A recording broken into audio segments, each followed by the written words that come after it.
All right, hey you guys. So today I wanted to cover my whole process of finding an apartment in Bangkok.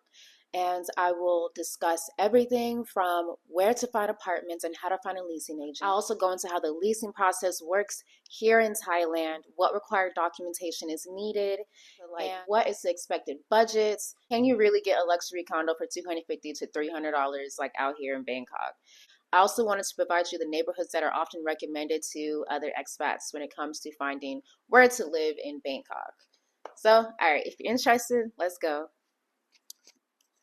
All right, so let's dive into my insanely smooth and easy process, like looking for an apartment from abroad. I had actually began my apartment hunting search before I even landed in Bangkok. I was back in the States. I had visited Thailand already back in August, and so I started my apartment hunting process in December when I knew that I wanted to relocate to Thailand. And the first place that I looked at was Facebook groups, and that's honestly where I ended up finding like my leasing agent.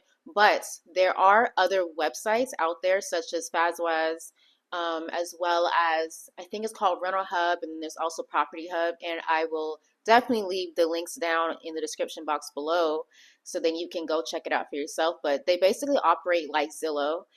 That's where you can find all different kinds of apartments or like houses to like rent and live in. And the cool thing about renting a place out here in Thailand is that the prices are negotiable. So yeah, you may see apartments for like 30,000 baht, 25,000 baht, but oftentimes you can negotiate down with the property agent or owner themselves. So that's the really, really cool part. Also, I wanted to add with negotiation. When it comes to the rent out here, the prices that you will see are often for 12-month leases. You can get a 6-month or 3-month like lease, for instance, but you often will have to pay a little bit more. But it's just all about like how your negotiation skills really are. For me, I was so fine with a 12-month lease because I wanted to actually stay out here and make Bangkok my base. So I didn't really mind like a longer term commitment. I posted in one of the Facebook groups, which again, I'll leave down the description box below. So then you can, check it out for yourself and utilize these resources. But yeah, I had posted that, hey, I will be relocating in January and I'm looking for an apartment in this type of like in this kind of range. I think I said something like 24,000 to 26,000 Thai baht per month. And I said that I wanted to be in the Asok area, which is basically like the heart of Bangkok. That's where like Terminal 21 is, and a lot of places like when you're thinking of like downtown Bangkok, that's really where it is. And I wanted to stay near a BTS station. Um, yeah, and it's often recommended for people to stay near like the MRT or the BTS station just because of how efficient and cheap it is to get around using the train systems like out here in Asia. It's very refreshing, honestly, to like live in a city that has quality public transportation because I've lived in places like in a rural town in southern Georgia where like there was no Lyft or Uber, and people thought I was weird for walking, and everyone had to have a car because you couldn't get anywhere. So, like, I really do like that out here in Bangkok, especially that everything is so cheap. Getting a Grab is cheap, getting an MRT or BTS, just getting around and navigating is so, so affordable and so easy to do. And he was able to negotiate that down to around 25,000 and everything. And so as I was obviously living abroad in the United States, I did ask for a video tour so they can do video tours on WhatsApp or Facebook or whatever. So then like you could actually see them go into the apartment building and everything, show you all the different amenities, which personally I didn't really care about amenities too much. I mean, because out here like the condominiums, like it's already given that you'll have a gym and a co-working space, all that kind of stuff. So like I already know it's gonna be cool. Like everybody gets an infinity pool. You're not special, like you know what I mean.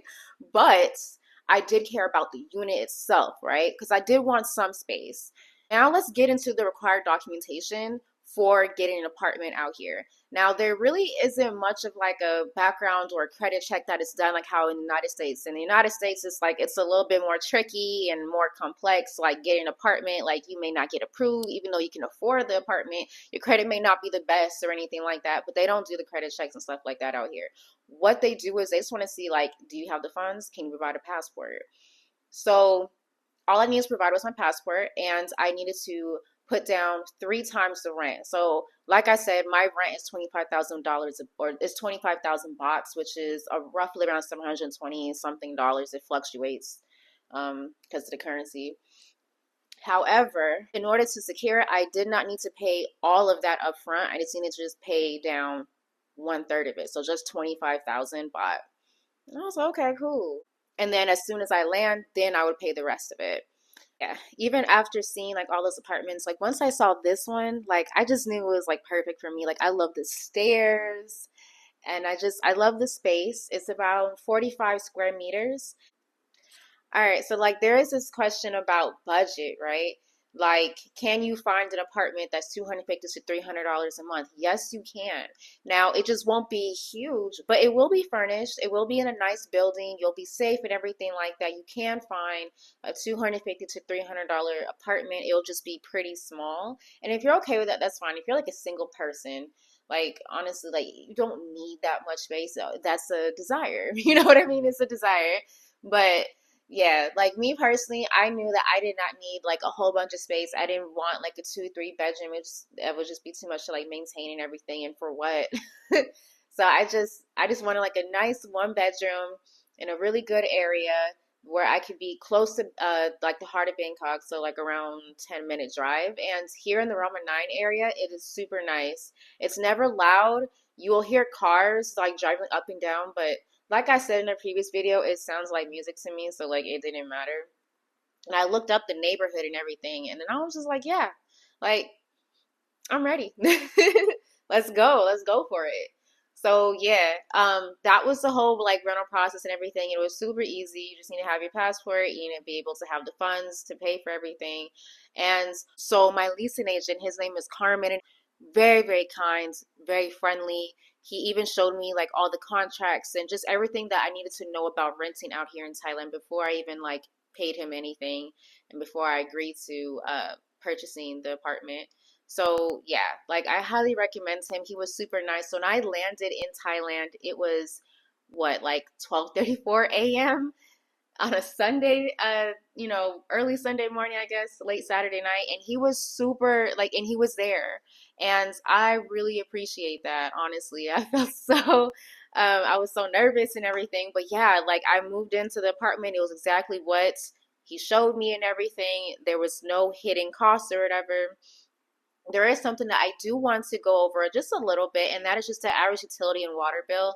I watched a lot of videos and I was able to like confirm from people who also just like live here as well as Carmen that the average utility bill is around $30 a month if you're not running your AC 24/7. So like I try to be mindful of that and turn off the AC when I'm not home or whatever.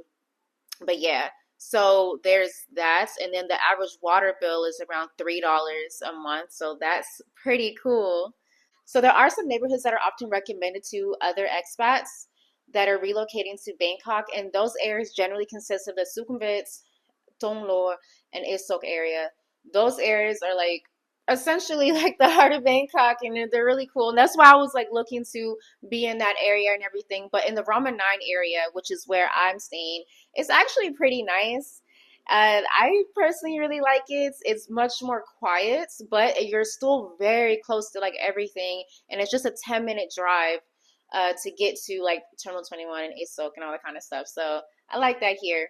Just definitely like look up on like YouTube the different neighborhoods and everything. If you found an apartment and you're interested in what is in that neighborhood, research, Google, go on YouTube and watch videos of people that are exploring the different neighborhoods. There probably has already been a blog post or a YouTube video that has covered that neighborhood and everything. So if you are concerned about access to good schools, like for instance, if you're a parent, or you want to be in a more hipster, like artsy scene and everything like that, there's definitely somewhere in Bangkok for you. So you just got to do a little bit of research about that. All right, so I hope you guys enjoyed the video.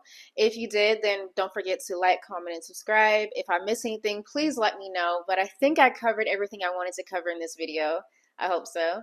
And my next video will actually come out this week as well, and it's gonna be on my whole little like weekend trip to Pattaya. So like if you're interested in seeing how that went for me, because it was my very first time actually like visiting that place, and I've always seen like people like on YouTube like cover that whole place, and I'm just like, let me just see what it's like for myself. And yeah, I thoroughly enjoyed it. The videos that I will be like releasing in the near future will definitely cover like the different like neighborhoods in Bangkok, and I'll kind of just like show like my POV like walking around and just trying different like street food, and because I'm such a foodie, and different restaurants and everything, and just like learning more about like Thai culture. And I do hope to like learn Thai. Like I probably won't become fluent in it, but if I can become conversational in it, then that would be great.